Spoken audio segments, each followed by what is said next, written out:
sends this script, and I think, I grew up in Pittsburgh, and my sister and I used to go to the Leona Theater in Homestead and see beautiful old theater and see the first run of, oh my golly, Bridge on the River Kwai and great movies, and a lot of Roger Corman movies and The Sadist and Ega and a lot of Vincent Price movies, including probably The Fly.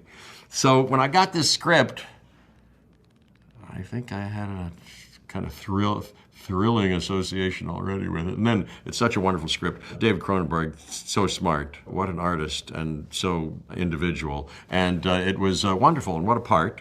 Very chewy and delicious. I kind of was very excited right away. We talked about it, and there we go. I was not pure. The teleporter insists on inner purity. I was not pure. I don't know what you mean. A fly got into the transmitter pod with me that first time when I was alone. Chris Walas, who won the Oscar for the makeup that he did, designed this thing, and I remember going to his shop, with David Cronenberg early on, and he had drawn out the different stages of my devolution, and we talked about it, and then I started to try on some things, and they photographed them, and, it was a very thoughtful and careful process, and masterful and artful process. Stefan Dupuis was his cohort, Chris Walas's, who got me in finally the dentist's chair. Starting at 3 a.m, as I remember, in Toronto, and did 5 hours of makeup on me to put this stuff on, and during which I meditated on the part, and I got ready for the day, and then, technology being what it was, makeup technology, it starts to fall apart right away. So the whole rest of the day, he's taking it up and gluing it down again. At the end of the day, not that I'm complaining, they didn't have a solvent to take it all off, but it's an hour of rub.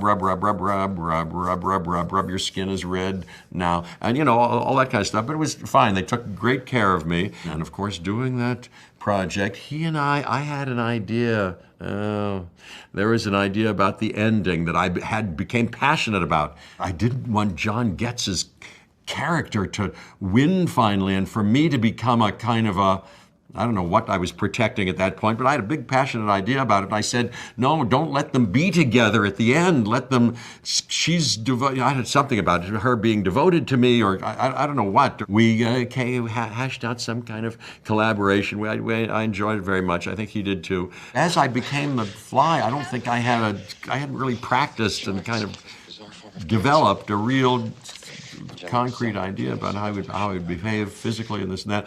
As the story goes, I did find a fly and looked at a fly, put it in a plastic bag and looked at it and how it was moving around. And so got something from that. I think on the day when I put on the thing finally, things kind of had to come together, and they did. I remember the first thing we shot is when I am fully flyed out, I crashed through that glass brick wall in the medical facility, and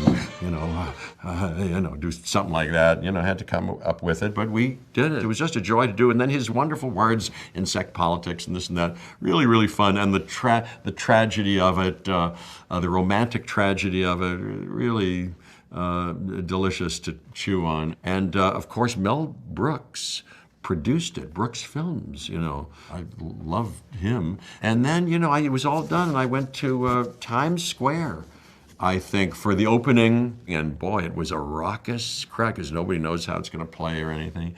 I stood in the back, and it was a real raucous crowd that seemed to enjoy it that night. It was thrilling, and in the decades to come, it gets enjoyed, and people come up to me and say one thing or another, and I'm thrilled that I did it. It was a high point creatively and career-wise too.